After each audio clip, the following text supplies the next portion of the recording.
De acuerdo a las creencias, el papel de la manzana ha sido muy importante a lo largo de la historia de la humanidad. Fue aquella por la cual Adán y Eva fueron desterrados del paraíso y fue también aquella que inspiró a Isaac Newton a crear su cuarta ley.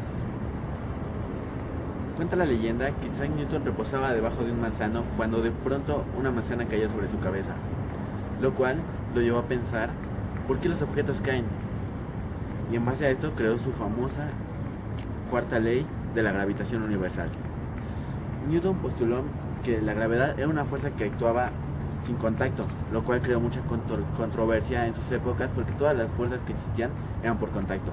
Sin embargo, Newton decía que la fuerza de la gravedad actuaba en lo alto de un manzano y podría llegar incluso hasta la luna. Era una fuerza que actuaba a través de la nada.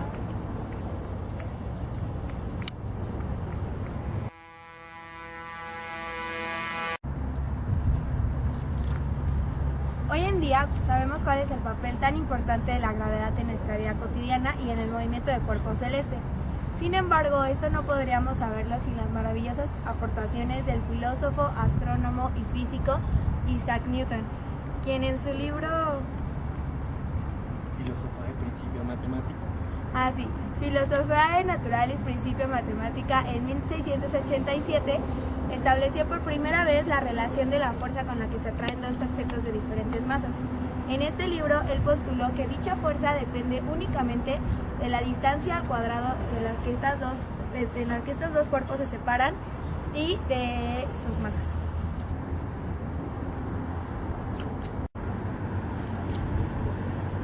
Newton, para sacar la fuerza de atracción gravitacional, determinó la siguiente fórmula.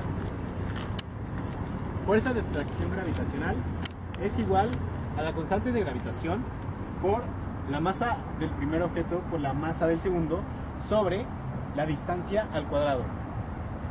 En base a esta, pudo determinar la distancia y la masa de un objeto. La constante de gravitación universal, es decir, G, fue calculada por el científico Henry Cavendish en el año de 1798. El experimento de Cavendish consistía en dos esferas con masa colocadas a las extremidades de una barra horizontal, la cual a su vez era sostenida por una fibra delgada. Cuando se acercaba una tercera esfera con masa a alguna de las dos colocadas en las extremidades, esto provocaba una atracción, lo cual generaba una torsión en la fibra. En la fibra se encontraba un espejo en el cual era dirigido un haz de luz, y en el mismo espejo era reflejado este mismo haz, el cual llegaba a una escala. Esto permitía conocer la intensidad de la fuerza con la que la esfera atraía a la otra. Esta fuerza sirvió como base para calcular posteriormente la constante de gravitación universal.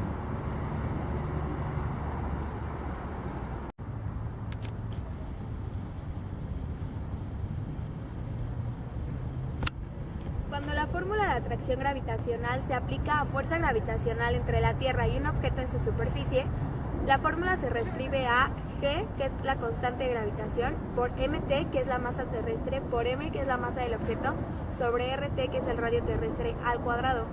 Sin embargo, cuando esta fuerza es la única que se aplica hacia el objeto, la fórmula se simplifica y solamente queda como G, constante de gravitación, por mt, que es la masa terrestre, sobre rt al cuadrado, que sigue siendo el radio terrestre al cuadrado.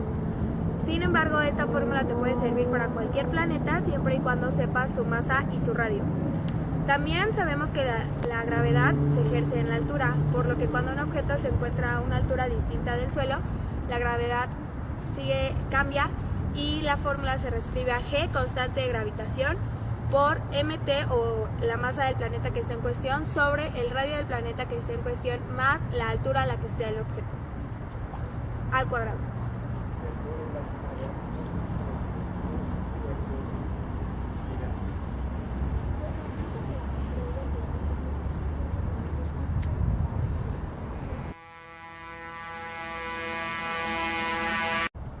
El movimiento de los planetas, estrellas y distintos cuerpos celestes han sido observados por miles de años. En la antigüedad, los sabios creían que la Tierra era el centro del universo. Es el modelo que conocemos como modelo geocéntrico. Esto fue gracias a Claudio Ptolomeo, quien lo desarrolló en el siglo II a.C. Sin embargo, 1400 años después, en 1543, Nicolás Copérnico desarrolló otro y además lo comprobó, donde decía que la Tierra y los demás planetas orbitaban circularmente alrededor del Sol. Este es el modelo heliocéntrico. El astrónomo danés Tycho Brahe, a través de sus observaciones astronómicas, nos dio los datos necesarios para el modelo del sistema solar que aceptamos hoy en día. A inicios del siglo XVII, Johann Kepler desarrolló 3 leyes del movimiento planetario. Estas se conocen como las antecesoras de las leyes de movimiento de Newton y su ley de gravedad. Con estas fue muchísimo más sencillo explicar el movimiento de los planetas y se considera que es la más simple de cualquiera que se haya postulado antes. La primera ley de movimiento planetario o ley de las órbitas de Kepler nos indica que todos los planetas se mueven en órbitas elípticas con el Sol situado en uno de sus focos. Esto quiere decir que todos los planetas tienen órbitas elípticas, lo único que varía entre cada una de ellas es la excentricidad, es decir, el alejamiento de los focos del centro de la elipse. La segunda ley de Kepler o de las áreas nos indica que cualquier planeta girando sobre su órbita alrededor del Sol recorrerá áreas iguales en tiempos iguales sobre cualquier punto de su órbita. Tercera ley de Kepler nos dice que para cualquier planeta el cuadrado del periodo orbital es directamente proporcional al cubo del semieje mayor de su trayectoria elíptica. Lo que Kepler nos formuló fue esto, que el periodo al cuadrado, que es el periodo es el tiempo en que tarda un planeta en dar una vuelta entera alrededor del Sol, lo que sería de aquí, lo que tardaría todo esto en dar alrededor del Sol, y R, que sería la distancia esta del Sol hacia cualquier planeta, la distancia media, o sea, el punto medio. Bueno, esto es igual a la constante. ¿Cuál es el valor de esa constante? No se sabe, Kepler no nos lo formula. Pero Newton lo que hizo es sacar ese valor de esta constante. ¿Cómo lo sacó? Poniéndole valores o sustituyendo los valores del periodo y del radio orbital, lo cual le quedó esto, que es la masa del Sol es igual a 4pi al cuadrado entre g por la constante. Y ya despejando todo esto, a Newton le quedó que el periodo, lo que tenemos aquí, es igual a 4pi al cuadrado por g por m. Este valor que tenemos aquí, 4pi entre g por m, es este valor, el valor de k, lo que Newton nos dijo, que él sacó el valor de esa constante, por a. A es lo mismo que r al cubo. R ya es lo mismo, que sería la distancia media del Sol al planeta. Gracias.